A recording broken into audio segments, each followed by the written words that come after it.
दोस्तों, जब भी हथियार निर्माण और एक्सपोर्ट की बात होती है तो दो ही देशों पर ध्यान जाता है और ये देश है अमेरिका और रशिया। अमेरिका और रशिया के अलावा और भी देश हैं जो हथियारों को दुनिया के दूसरे देशों को एक्सपोर्ट करते हैं, जैसे फ्रांस, इजराइल, जर्मनी इत्यादि।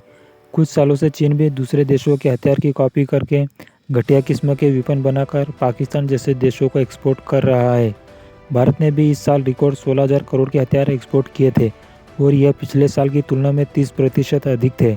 इस कड़ी में भारत एक नई मेगा डील करने जा रहा है और यह डील होगी ब्रह्मोस मिसाइल के एक्सपोर्ट की। ब्रह्मोस मिसाइल एक्सपोर्ट करने की एक डील तो भारत फिलीपींस के साथ ऑलरेडी कर चुका है। भारत जो ये ब्रह्मोस मिसाइल एक्सपोर्ट करने की डील करने जा रहा है, ये होगी मुस्लिम देश इंडोनेशिया के साथ। सुपरसोनिक क्रूज मिसाइल ब्रह्मोस को बनाने वाली कंपनी ब्रह्मोस एरोस्पेस लिमिटेड के सीईओ अतुल डी राणे के नेतृत्व में उनकी टीम ने इंडोनेशिया के शिपयार्ड का दौरा अभी कुछ दिनों पहले किया था। इंडोनेशिया के शिपयार्ड का मुआयना किया था ताकि इंडोनेशियन नेवी के जहाज़ों में ब्रह्मोस मिसाइल इंस्टॉल करने में किसी तरह की परेशानी का सामना न करना पड़े।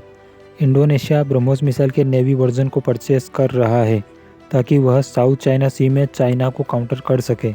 सभी जानते हैं कि चीन का अपने सभी पड़ोसी देशों के साथ बॉर्डर को लेकर विवाद है। चाइना सभी पड़ोसी देशों की इंटरनल टेरिटरी पर अपना दावा करता है।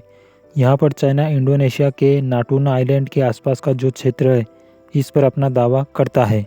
चाइना ने पिछले साल इस क्षेत्र से गैस और पेट्रोल की ड्रिलिंग तक के लिए इंडोनेशिया को मना कर दिया था, लेकिन इंडोनेशिया ने चाइना को अनसुना कर ड्रिलिंग जारी रखी। इंडोनेशिया चीन की इंटेंशन क्या है अच्छी तरह से जानता है। आज जिस तरह से चाइना पूरे ताइवान देश को कब्जाना चाहता है, उसी प्रकार नाटूना आइलैंड को भी कभी भी कब्जा सकता है। इसीलिए इंडोनेशिया दुनिया की फास्टेस्ट क्रूज मिसाइल ब्रह्मोस को खरीदना चाहता है। ब्रह्मोस की स्पीड 2.8 मैक है, यानी आवाज़ की लगभग 3 गुना स्पीड से वार कर सकती है। अभी दुनिया में ऐसी कोई क्रूज मिसाइल नहीं है जो ब्रह्मोस को काउंटर कर सके। किसी एक पूरे वारशिप को नष्ट करने के लिए सिंगल ब्रह्मोस मिसाइल पर्याप्त होती है, फिर चाहे वह एयरक्राफ्ट कैरियर हो, डिस्ट्रॉयर हो, फ्रिगेट हो या किसी अन्य प्रकार का वारशिप। ब्रह्मोस दुनिया की एकमात्र ऐसी क्रूज मिसाइल है जो हवा, जमीन और पानी तीनों जगह से वार कर सकती है। भारत और इंडोनेशिया के बीच होने वाली इस डील की कीमत 200 से 350 मिलियन डॉलर बताई जा रही है, जो कि भारतीय रुपये में 1600 से 2800 करोड़ रुपए बनती है। इंडोनेशिया दूसरी कंट्री है जिसे भारत ब्रह्मोस मिसाइल बेच रहा है। इंडोनेशिया से पहले भारत ने फिलीपींस के साथ ब्रह्मोस मिसाइल एक्सपोर्ट करने की डील की है, जिसकी कीमत 300 मिलियन डॉलर है।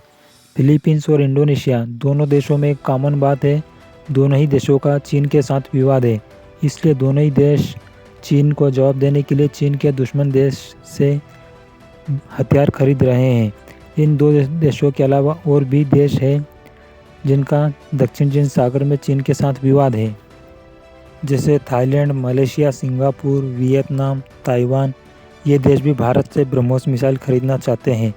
आने वाले कुछ सालों में भारत इन देशों को मिसाइल एक्सपोर्ट कर सकता है। भारत अब हथियार आयातक से हथियार निर्यातक बन रहा है।